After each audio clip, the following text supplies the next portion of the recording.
Guys, in today's video, we're going to be changing out the brake fluid on our Yamaha scooter.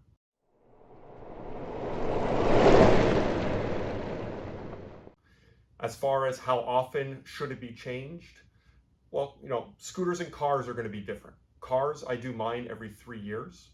Scooter is a small system. Now, on this particular scooter, only the front brake is hydraulic.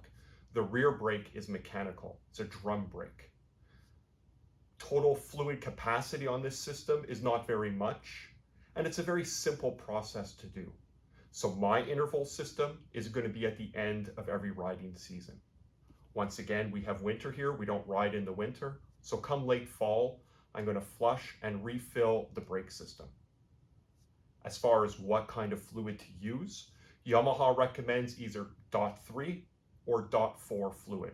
So you could go to your parts store, get yourself a small bottle of brake fluid, and this small bottle is going to be good probably for 2, maybe even 3 riding seasons. As I said, there's not much capacity in this system.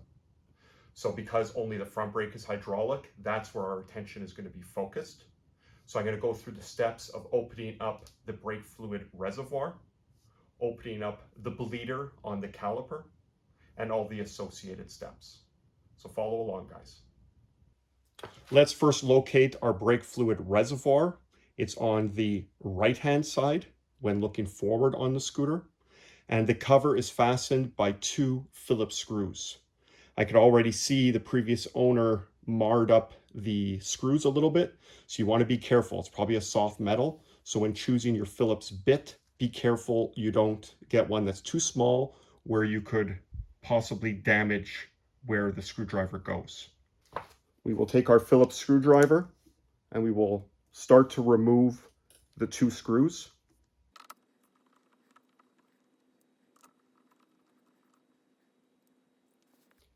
Now, under this cover is going to be a rubber diaphragm.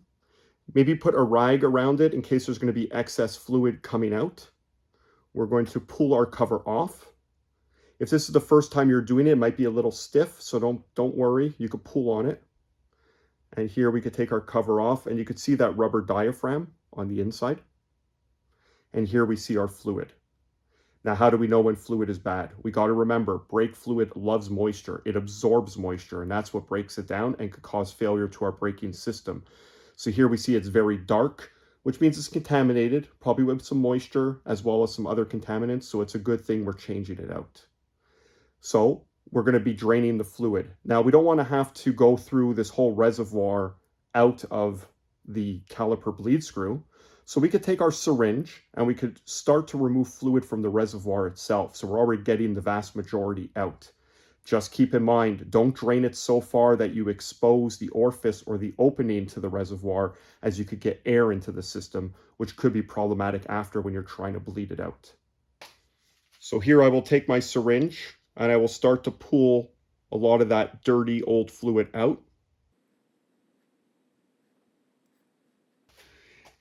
Before we start to bleed the brake, we're going to want to fill up the reservoir with fresh fluid. We always want to make sure our reservoir is full as we're bleeding the system, as not to draw air in. So we will take our new brake fluid and we'll start to fill up the reservoir. Don't let it overflow, but get it up there pretty high so it gives you a lot of time to bleed. And there you go. If we look here, this is our caliper. Here's our bleed screw with our dust cover. So we're going to take our fingers and we're going to remove the dust cover from the bleed screw. So for the bleed screw, if the system hasn't been bled in a long time, these could sometimes get a little finicky to want to come out. So definitely some penetrating oil will be your friend. Spray that onto the threads, allow it to work in for a bit. You're then going to take your open-ended wrench or box-ended wrench. It's 8mm. You're going to put it on the bleeder and you're going to start to work it. Now, it is going to be a little stiff at the beginning, so you're going to have to go by feel, unfortunately. I have the feel of many years of mechanics of when something's going to snap, so be careful. But once you get it starting to move like I have, then open and close it. Get those threads working. Open, close, put a little more penetrating oil until it's nice and smooth, and now you know you're safe to proceed. Now, to make your life a little bit easier when you're working alone, we're going to be using a rubber hose, one that fits snugly onto the bleeder itself, as such. And then we could take that rubber hose and put it into a container that is a bit filled with clean brake fluid. So that way, if the system creates a vacuum for whatever reason, instead of drawing air back into the system, there's always fluid going back and forth, whether it's old coming out or accidentally new going back in. So you will then attach your hose so it's in that little container you have. And then we can open the bleeder screw. And we have two ways to do this. We could bleed gravity, meaning you just pop open the bleeder screw, let it sit and let gravity do its thing, keeping in mind to constantly be checking the reservoir and topping it up so it doesn't go too low. Or we could pump the brake lever, then open the bleed screw, allow the fluid to flow, close the bleed screw, pump the lever to build pressure, and repeat. So it all depends what you're more comfortable with. So here we're doing the gravity method. I'm not touching anything. I opened the bleeder. I have my rubber hose, and we can see the fluid now working its way up. The reservoir is the highest point. So as long as our tube, the highest point of our tube is lower than the reservoir, it's going to gravity drain. So this is an easy way to do it if you're one person. Obviously, pumping the lever will be the quickest way. Once again, though, remember, close the bleeder before you pump the brake lever or you'll draw air into the system. So to repeat, close bleeder, pump the lever, hold it, open the bleeder, let it depress. Don't let go of it because that'll create a vacuum and draw air in. Close the bleeder, pump again. That's why that method is more of a two-person method. I find gravity bleeding is the best one-person method.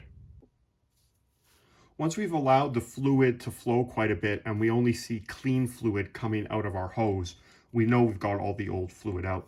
So we could go ahead and close that bleeder screw.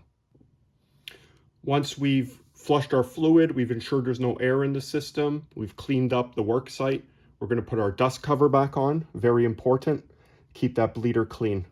And now we're going to go up top and put the reservoir cover back on.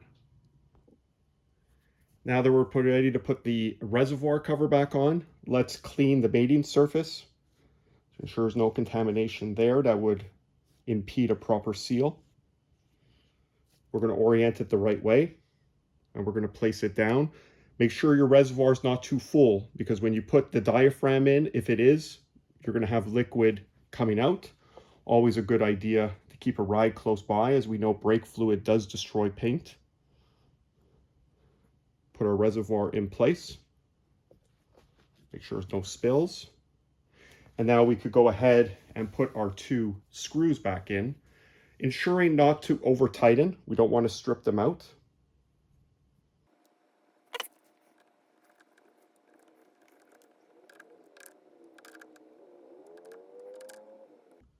Just an important detail, guys, in terms of how much fluid to have in the reservoir.